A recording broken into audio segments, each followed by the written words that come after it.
Greetings, greetings, greetings, greetings, and the more greetings to you, good people. My name is DJ Oli, and welcome to Point 5 Creative Studios Chitubu, cha content Chitubu, cha Singapore Chitubu, chinonwane munhu wese Chitubu, chakavhenekwa chikaongororwa nana mazvikokota kunzi aiwaka Chitubu ichi chine content iri healthy, content iri clean, content yakachena, yakakodzera kunge chikonzerwa nemunhu akaita kunge iwewe ndosaka uri pana pamuzuva ranhasi. So if it's your first time here, please hit the subscribe button and the notification bell so that you don't miss out on any exciting content uploaded. Asi kana wanga wagara uri mugari wepanapa, toda kutenda nekuita sei nekukurumidza kubhadhara rent. Thank you very much for supporting Point 5 Creative Studios. Right, vanhu kunzoko vakatsamwa. Handizoziva kuti varakashere kana kuti masupporters emukomana. Amen. Kuti wewe unoti chinazvo. Ndati since ndakamboita nyaya 2 dzapfuura idzi, ndikambouya nemessage of hope from Advocate Nelson Chamisa, rega ndingouya futi nema-comments ari kucirculate on social media right now. But vanhu vakagumbuka, vanhu vakatsamwa.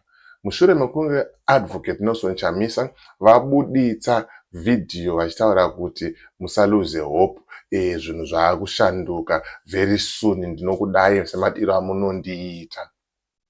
Vanhu vakazopinda mucomment section vakatanga kutukirira vachitaura zvinhu zvakasiyana siyana.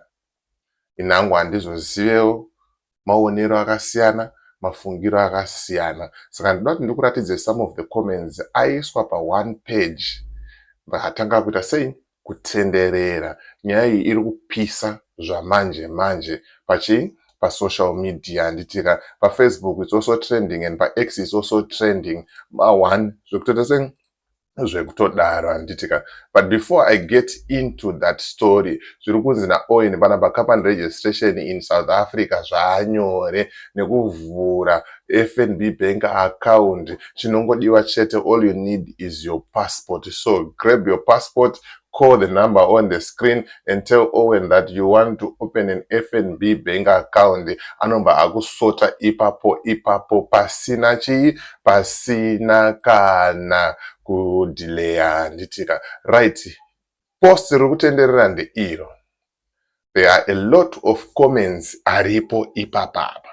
So let me see if I can make it a little bit bigger so that you can see kuti toverengerana tese tichionesana kuti ndo zviri kutaurwa nevanhu, ndo mafungiro arikuita sei ari kuita vanhu. Zvikanzi, you are no more better than Lobengula, who sowed the land with a teaspoon of sugar. Hell with you, you are not the Almighty. That was the first comment iripo iyo. So you can see the biggest sellout of our time. And mtengesi muombe wenguva yedu anditika. So you can see, you said the same thing countless times. Dai wanyarara hako. Dai wanyarara hako. Right, regatonoko. So you can see, Mnangagwa send you to confuse citizens so that ZANU-PF will remain in power. But trust me, this time, us citizens don't tolerate any nonsense from anybody. Zvirokunzanzi vaMnangagwa vakamutuma mukomana Advocate Nelson Chamisa kuti vauye vavhiringidze vanhu. But zvirokunzi this time ma citizens akachaja, haasi kutomboda izvozvo. Zvikanzi koda rine shena. Komana vanhu vakatsamwa. Zvikanzi, who are you? Umbori ani iwewe uri kutaura izvozvo? Handitika vanhu vari kutaura mafungiro avo. Ndikati ndiwe nazvo panapa ndiratidzewo hama dzangu kuti ndo mafungiro ari kuitawo vamwe kunzoko.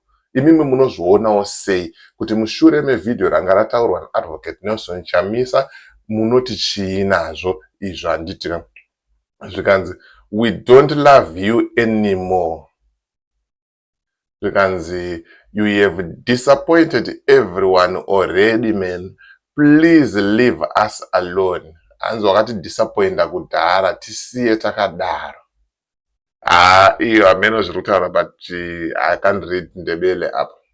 apa menoti muverenga iwo comment iyo yamichael iri kusaidi iyo zvikanzi vakomana anzi ita we always being beaten up, you remain quiet, be active like Mr. Malema, take notes baba.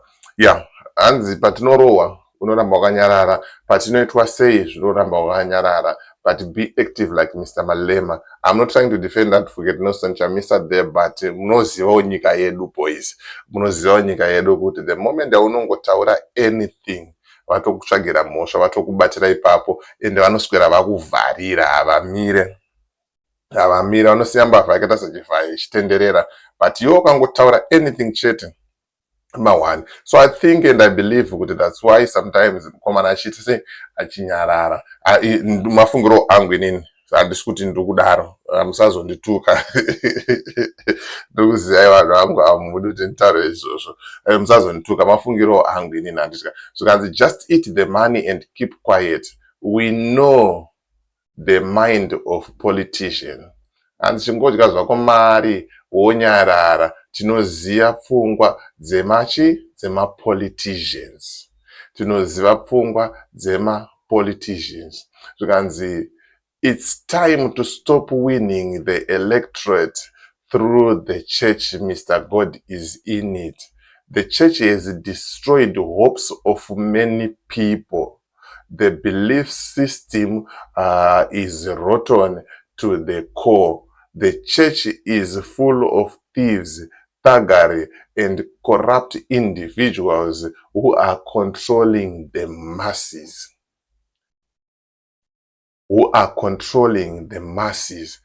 I hate to say it, but comment ya John Kwenzi iyo, I will support it. I will comment on that one. Machechi aregerera vanhu, machechi auraya nyika. The church is supposed to stand between the government and the ordinary person. Munhu aiti akashaya chikafu ainopiwa chikafu kuchechi, nherera dzainobatsirwa kumachechi. But right now nherera neshirikadzi dziri kutora zvinhu zvazvo zvishoma zvavanazvo vachiendesa kuchechi.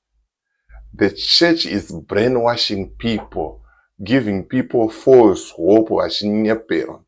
You mean to tell me kuti Mwari waMiracle Paul, waT Fred, waEmmanuel Makandiwa, ndiani futi mumwe waPapa Jose, ndiani futi mumwe muprofita anemberi, tomboti vavo 4, anombotadza kuvanyeurirawo zvavo kahwani nezvenyika kuti nyika yakamira sei, zvinhu zviri kufamba sei, zvichazoita sei, ramangwana redu rakaita sei. But they are busy prophesying muchechi vachinyepera kuti munobva kugweru, munobva kwakati, vanhu vavanotoziva zvavo nechekare. So the church has destroyed vanhu, and the church vakastada vakaona kuti people are desperate, and tikavaudza zvakati nezvakati nezvakati nezvakati, they will follow. Mawanapo. So iyo comment iyo yaJohn Kwenzi iyo ndiri kuona ngene musoro, not in a sense yekuti Chamisa mustn't contest or mustn't come up with a new party, but in a sense yekuti church is disappointed vanhu. Church yekutsvaga mari, church iri kubira vanhu mari. Right, so time is coming for sure, and it's near. We are waiting. Hanzi nguva iri kuuya and yakutokwana takamirira. We always have hope. We are tired. Hanzi we are tired of him. Go and rest. Geza ari nani pane iwewe. Ndo mashoko ari kubuda kuvanhu kunze uko. I don't know, what's your take? Unoona sei? Unozvionawo sei? Unofungawo sei? Siya comment mucomment section, utaura mafungiro ako, utaura maonero ako kuti unozvionawo sei? Uye zvakaita sei? Zvakamira sei? It's me DJ Holly and the rest of the crew behind the scenes. It is bye for now. Ngasangane mu video rinotevera.